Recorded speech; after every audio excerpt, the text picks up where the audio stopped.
The first little seal we usually pick up, it's usually in the back of the car and it's making this mummy sounding noises. And I mean, it just melts you, you know.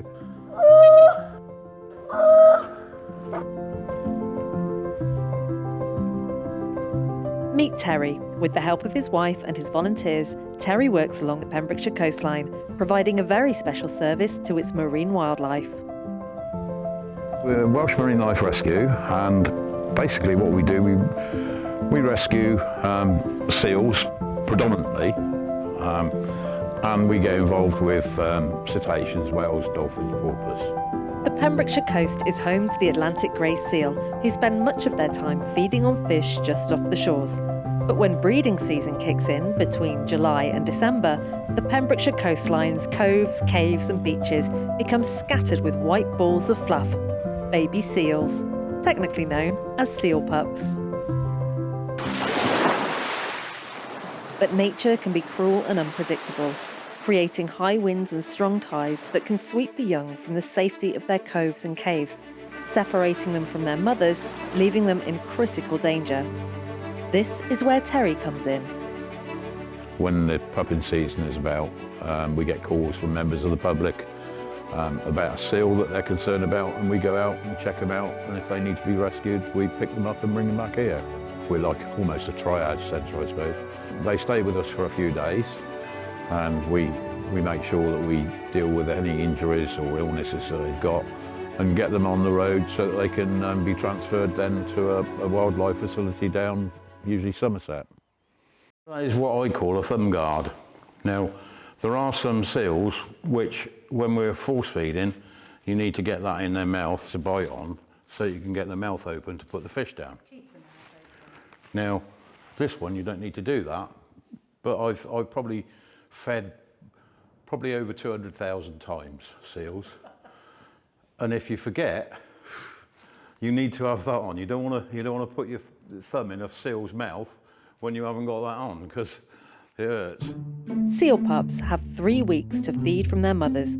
Within that time, they must gain as much weight as possible to survive the seas and thrive in the wild.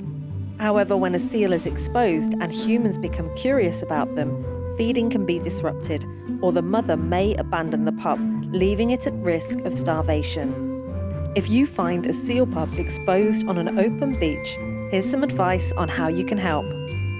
If it's a baby seal and it's still got its white coat on, then, you know, that's good enough to make a phone call.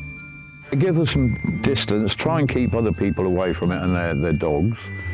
And, you know, phone us or phone somebody. We get calls from the police, the Coast Guard, National Parks, and the RSPCA, and many of the members of the public who know who I am anyway. They can always take a photograph of it, which often some people do, and send me a photograph, and I can say instantly whether I know it's okay or whether it isn't.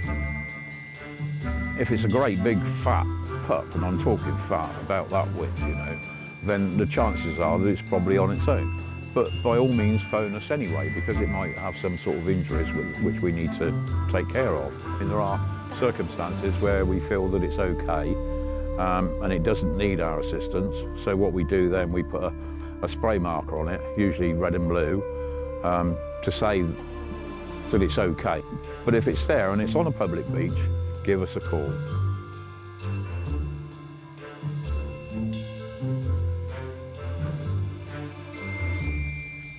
Currently in Terry's care is a small pup recently rescued from the coastline and in need of care. We knew instantly that it was too small for its age, and its mother wouldn't have been present.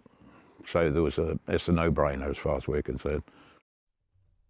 It gets fed 3 times a day on fish soup through a tube, and we try and balance that so it's on a regular pattern, and we keep it clean and just keep a general eye on it. This is just, it just stops it from turning around and biting me. So if I just trap it down, because see, once I've got it there, it's under my control then, and then I can slide up from underneath and get it. You're all right then, you're in.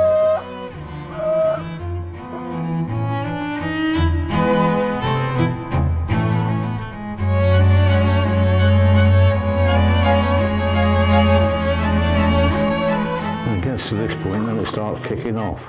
That's it. Yeah, yeah. Try and catch the dribble. Okay. There.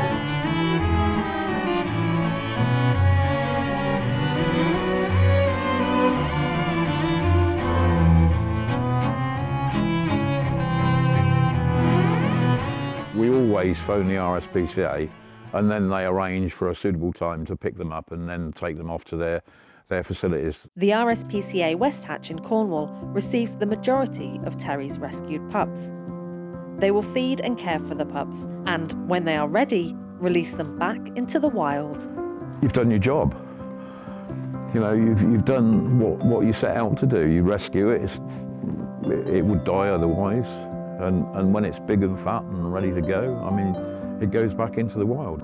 The sea's their home, and that's where they should go. And when they go back to sea, it's a good feeling, you know.